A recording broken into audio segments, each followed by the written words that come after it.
Today, it's all about lawyers. This is another professional that you should have as part of your team when you're doing real estate investing. As a single professional, I had debt and no savings after my divorce. I always wonder how I can start investing in real estate to secure my future. I studied programs that gave me all the benefits of investing in real estate. Some claim I could start with no money, but I could not find one that gave me the practical, actionable steps I needed. As a wealth advisor, I've met people that own real estate but weren't ahead financially. They were rich, but they weren't wealthy. Then I finally realized that there was one vital component missing that makes someone become wealthy or not. And on the show, I will reveal what I found and give you the step-by-step actions to start investing in real estate and increase your wealth. My name is Araceli. Let's get started. Hello guys. Today it's all about lawyers.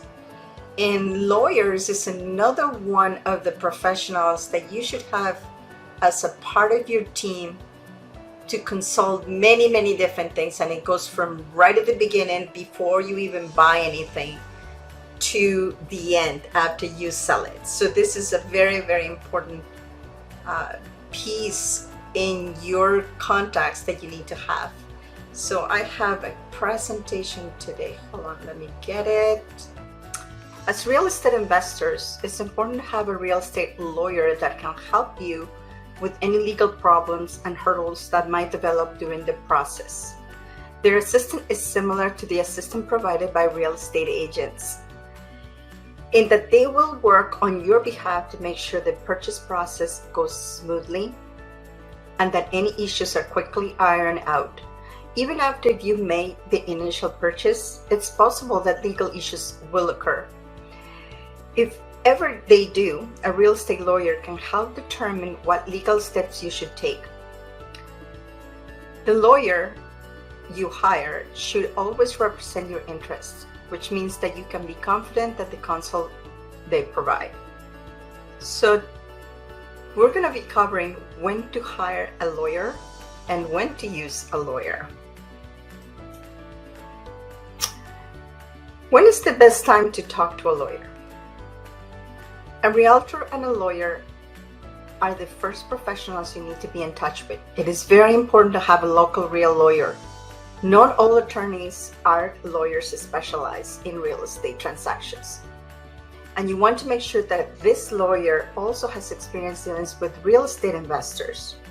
If you're going to be investing in another state or country, it's even more important to have a lawyer that is local. If you do have to go out of state, please make sure that you either have a lawyer in your local area and a lawyer, or consulting a lawyer in that state and where you're going to invest. If you do it in another country, just like I did, I live in Canada and I do have a corporation that has another corporation in the United States. And I have a local lawyer in Canada and I have a lawyer in the US. So you'll find that they can help you before, during, and after the sale. That's the first thing that they will do for you. They're gonna assist you throughout the whole thing, when you're buying and when you are selling. The process of buying or selling a home, it should be relatively straightforward. But if you run into a problem before or during the sale of an investment property, a residential real estate lawyer should be able to provide you with the representation you need to continue with the sale. A real estate lawyer can also help you by checking the property title for any issues and by providing informed recommendations of home inspection services that you can use. Once the sale goes through, they will also make sure that the deed is recorded correctly. There are many things that a residential real estate lawyer may be able to assist you with following the sale of the home. One of the more common issues that develops after buying a home is finding out that there is a problem with the property that the previous owner didn't inform you about it. If the seller had a duty to properly expose these defects, A real estate lawyer can handle any kind of litigation that occurs. The types of defects that might result in litigation include ones that relates to the driveways, grounds, and property. As an investor, you may need a lease agreements if you're renting a property, also contracts to hire a contractor or a purchase agreement if you're buying directly from a homeowner. You can ask for a referral or perform an online search and make some phone calls. Always interview lawyers and make sure that they are also dealing with other real estate investors, because they will be able to guide you in a much better way than somebody that is not working with investors, especially if you are out of state. In Canada, a real estate transaction always has to be completed through a real estate lawyer. In the US, it's not always the case. In some states, a lawyer doesn't have to perform the sale of the property, and you can simply contact a title company to handle the transaction. Check the state jurisdiction to find out what options you have. The title company is a third-party company that works on behalf of both the lender and the buyer. You hire them to research and ensure the title of the home you're buying. Why is that important? Let's say you buy a home without hiring a title company.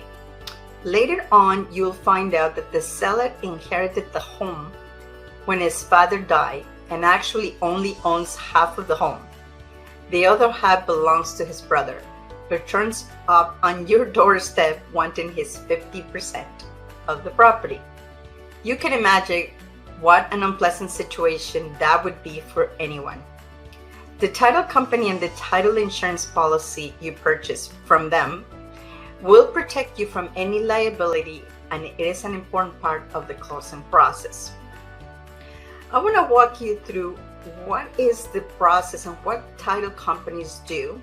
This is what I'm very familiar with in the state of Ohio, and I know that in other states as well, title companies are the ones that will complete the sale of the house or the buying process as well.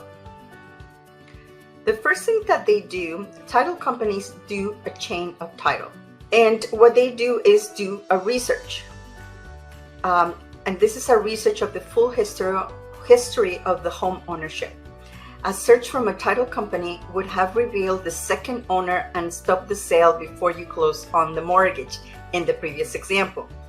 They also look for existing liens, so you won't find out the hard way that a contractor never received payment for past work completed on the home and now is expecting payment from you, the new owner. They'll also make sure all property taxes are paid in full. Title companies will do and conduct a title research and property survey. They are required to close on a home in most states. Surveys ensure that the home occupies only the space indicated on the title. It goes the other way as well. You want to know if your neighbor's fence is actually on your property. When research is complete, the company provides a report called a title abstract. You and your lender will get a copy to review before you close on the home. The abstract is not your title insurance policy. That's a separate document you'll get from your agent. Now we move into a title insurance. Title companies provide two kinds of title insurance policies. One for you, the buyer, and one for the lender. Because your lender has a financial interest in the property, title insurance protects them the same as it does to you, financially and legally. If someone comes forward with a claim for the property that was missed in the title search, generally the seller of the home you're buying pays for the title insurance policy, and you pay for your lender's policy. But unlike the most insurance policies that require you to pay a yearly or monthly premium to keep your coverage, you only have to pay the title insurance once when you close on the property. You're then covered for as long as you own the home, which this is actually great. We always purchase title insurance in every one of the homes that we sell. It's important to work with your title company to make sure that the wording on your title accurately describes who has the right to transfer ownership.